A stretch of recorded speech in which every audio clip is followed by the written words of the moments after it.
Bismillahirrahmanirrahim. Assalamualaikum warahmatullahi wabarakatuh.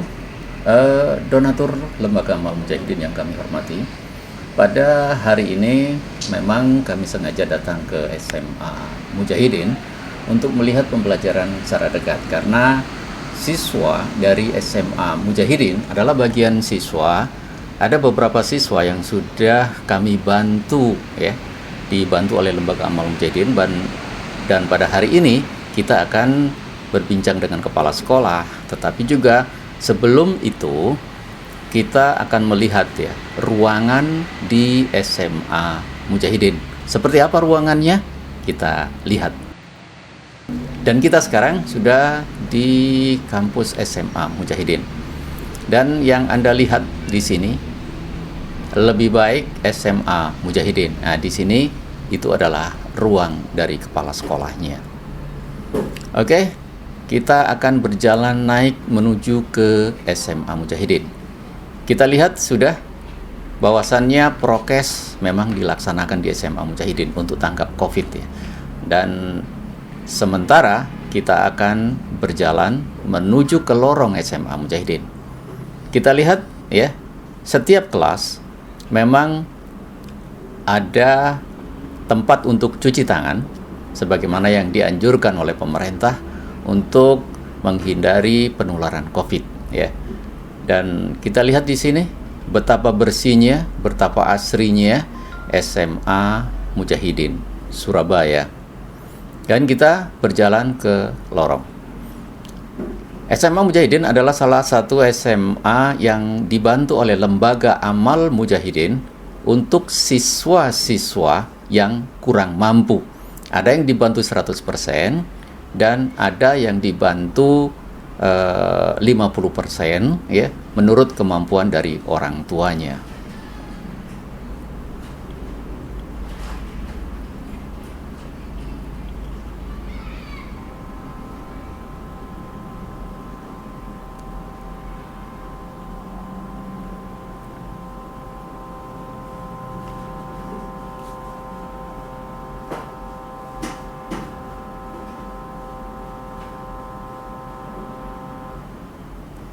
Oke, di sini adalah ruang guru, di mana ruang guru ini tempat ibu bapak guru mempersiapkan materi yang selanjutnya yang akan diajarkan kepada siswa.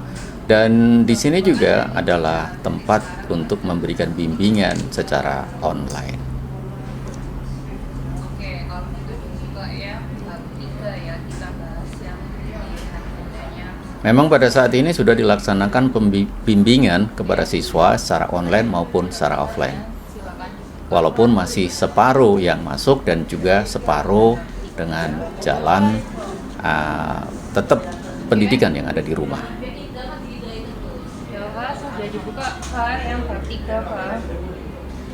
Kita bahas bersama-sama Pak. Oke, silakan dibaca soalnya nanti jawabanmu apa nanti kita bahas bersama-sama ya. Oke. Ya, nomor 1.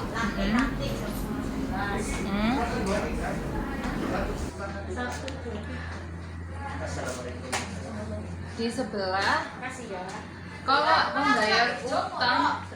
Nah, jadi adalah transformasi yang mengubah ukuran atau skala suatu bangun geometri tetapi tidak mengubah bangun tersebut. Coba diperhatikan gambarnya. Misalkan ini ya. Nah, kita punya ini contohnya adalah monyet. Kita bisa mengubah tahunnya tetapi tidak mengubah bentuk atau ukurannya, tapi tidak mengubah.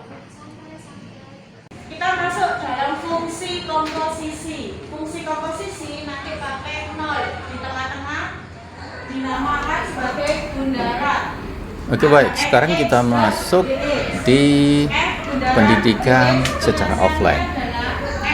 Dikarenakan SMA Mujahidin dibagi menjadi dua, ada siswa laki-laki dan juga ada siswa perempuan, yang dimana menurut kebijakan dari SMA Mujahidin memang tidak dicampur. Ya, ada kelas putri, ada kelas putra. Ini adalah kelas putri. Kita lihat di sini saat diterangkan pada pendidikan matematika. Diselesaikan yang paling belakang, GX. Kita lihat ibu guru dan semua murid-murid ya sudah melaksanakan prokes, di mana mereka semua pakai masker. Satu, sudah paham? Kita kasih contoh satu lagi, yang ketiga. Diketahui fx sama dengan 6x plus 3, gx sama dengan 2x min 4, dan hx sama dengan 4x min plus 1. Tentukan f bundaran g bundaran fx. Ya, diselesaikan yang paling belakang terlebih dahulu. Berarti selesaikan hx. Ya, semua ruangan di SMA Mujahidin saya lihat semuanya sudah ber-AC untuk membuat para siswa-siswi yang sekolah di SMA Mujahidin bisa belajar dengan baik dan juga dengan tenang agar mereka tidak merasa kepanasan. Hasilnya adalah 8x min 2, 6 kali 8. Oke, kita berjalan sekarang melintasi lorong lagi untuk melihat pembelajaran yang lain.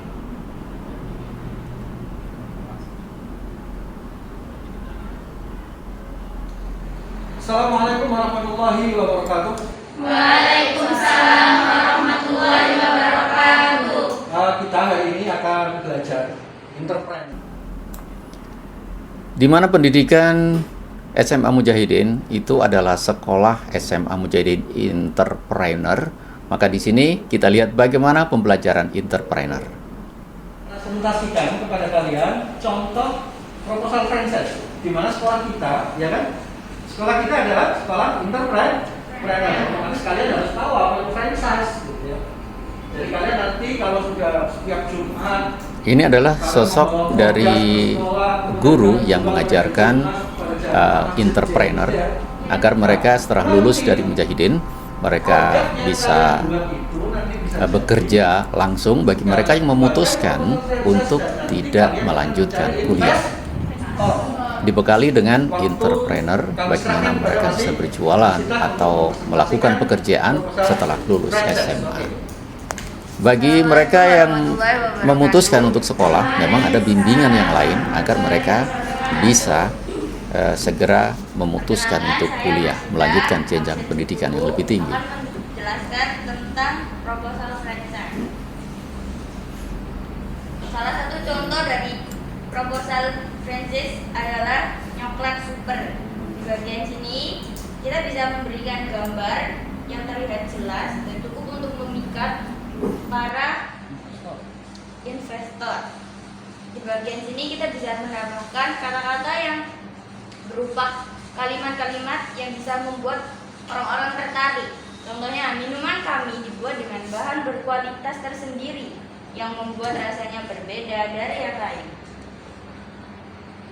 Selanjutnya, jadi bagian cerita mitra sukses kami, 100% keuntungan milik Anda. Kami tidak memungut 1% biaya apapun.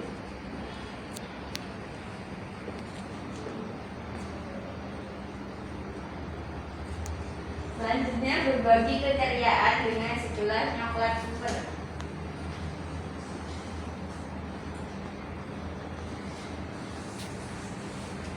Benefit yang bisa diambil untuk join ke mitra kami, yang pertama ada no royalty fee, yang kedua 100% keuntungan milik Anda, kontrak seumur hidup, harga bahan baku terjangkau, join mudah dikelola, pesan hari ini, kirim hari ini.